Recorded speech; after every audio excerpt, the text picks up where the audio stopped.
Welcome. So, today we're going to dive into the art of asking questions and, more importantly, how we can find the answers.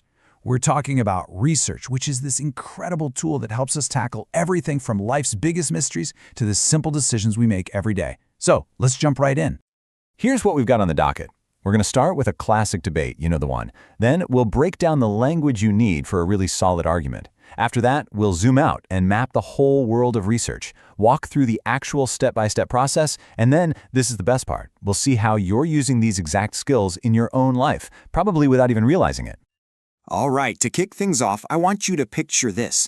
Two professors totally locked in this passionate, almost fiery debate. So you've got one professor, and he is absolutely convinced he's right. You can just hear it in his voice. He feels like he's done all the work, he's seen the results, and for him, the case is completely closed. The data, he claims, just cannot be denied. But his colleague? Oh, she is not buying it. Not for a second. And notice what she does here. It's brilliant. She doesn't attack his conclusion directly. Nope. Instead, she goes after his method. She's questioning the very process he used to get his answer in the first place. And there it is, the age-old question. They're not arguing about some complex theory of the universe. They're talking about the chicken and the egg. And this little story perfectly shows that even for the questions we've heard our entire lives, the path to a real, solid answer has to be incredibly rigorous. So when you get right down to it, their disagreement isn't really about chickens. It's about the rules of the game, the rules of investigation. One professor is obsessed with his answer, while the other is pointing out that the process he used to find it was broken. Okay, so to really get what they're arguing about, we need to learn to speak their language. The words they're using aren't just there to sound smart, they're literally the building blocks of any strong, convincing argument. First up, let's talk about the word irrefutable. When that first professor said his data was irrefutable, what he was really saying was, there's no way you can argue with this, it's a done deal. It's like the gold standard of proof, evidence so strong it's basically considered a fact. But then his colleague fires back that his approach was flawed, and that single word can bring a whole argument crashing down. It means he spotted a mistake, a weakness, some kind of imperfection in his research process. A flaw could be anything, really. Maybe his sample size was too small, or maybe he let his own biases influence the questions he asked. And a flawed process, well, that can lead to a flawed conclusion, no matter how confident you might sound. You know, one of the most common flaws is just failing to be systematic. A systematic approach is like following a recipe. It has a clear, organized process, which means the results can be trusted. And crucially, it means other people can follow your steps and, hopefully, get the same result. A non-systematic approach? It's all over the place. It's messy, and that makes the results really hard to trust. And you'll hear a few other key phrases thrown around a lot too. Things like extensive research. That just means you've studied a topic really, really deeply. Conclusive evidence is that final piece of the puzzle that just settles the question. Your investigative approach, that's your overall game plan. And a definitive conclusion, well, that's the final, unarguable answer you're hoping to find. All right, so now that we've got the lingo down, let's zoom out. When we even say the word research, what are we actually talking about? Because it is a much, much bigger world than you might think. At its heart, research is really just the process of finding new information to answer a question or solve a problem.